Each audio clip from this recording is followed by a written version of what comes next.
This may be a familiar scenario. You're on Amazon, eyeing this $90 camera bag from... Hey, who are you? I'm Jeff Bezos. And what is your claim to fame? I'm the founder of Amazon.com. Where did you get an idea for Amazon.com? Well, 3 years ago, I was in New York City working for a quantitative hedge fund when I came across the startling statistic that web usage was growing at 2,300% a year. So I decided I would try and find a business plan that made sense in the context of that growth. Private labels had their first big moment in the 70s. After a recession and a decade of high inflation, consumers wanted cheaper products. Retailers started offering generics with monochrome labels like dog food and orange-flavored drink. Generics, the no-frills value choice from Eagle, the food experts. Private labels have come a long way in 40-plus years. Although store brand popularity died down with good economic times, private labels are back in vogue amid soaring inflation and fears of a recession. There's now a whole segment of shoppers devoted to private labels like Aldi and Trader Joe's. Making a private label for less, retailers then pass those savings on to customers, which in turn can lead to more sales. Elawati says private labels typically make up 25 to 30% of sales volume for major retailers.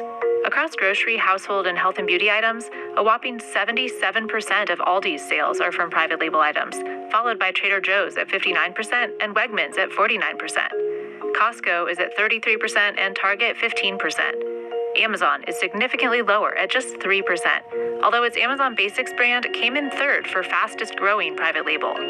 Overall, Amazon reportedly has said its in-house brands only make up about 1% of retail sales, although that number is still likely in the billions, with Amazon's revenue in 2021 nearing $470 billion.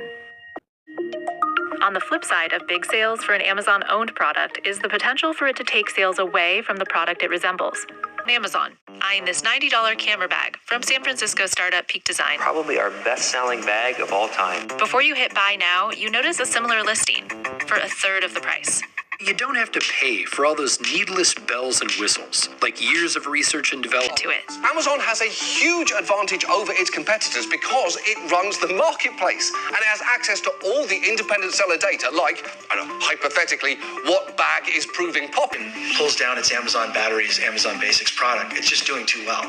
This is the story of Amazon's 118 plus private label brands, some that carry the Amazon name and others cleverly disguised without it, and why experts say, despite big antitrust allegations, the age-old model is going nowhere. A private label is the same thing as a store brand. Essentially, a retailer will find a manufacturer to make an affordable version of a branded product. The retailer has its own branding put on the blank white label, then sells it for an average of 25 to 40% less than the national brand name product, and sometimes way cheaper. The history of private label in the US anyway is very much a perception of low price and at best acceptable quality. Retailers eager to break from that perception develop lines with a particular focus, like Safeway's O Organics or Kroger's Comforts Baby line. Others put most of their products under store brands like Walmart's Great Value, Equate, and Sam's Choice, or Costco's Kirkland Signature.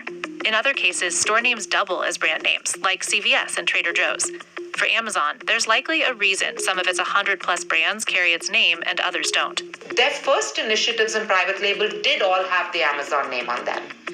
And they had some quality control issues, as have other retailers. And I am speculating here that they have decided, no, we're not just going to go in and put the Amazon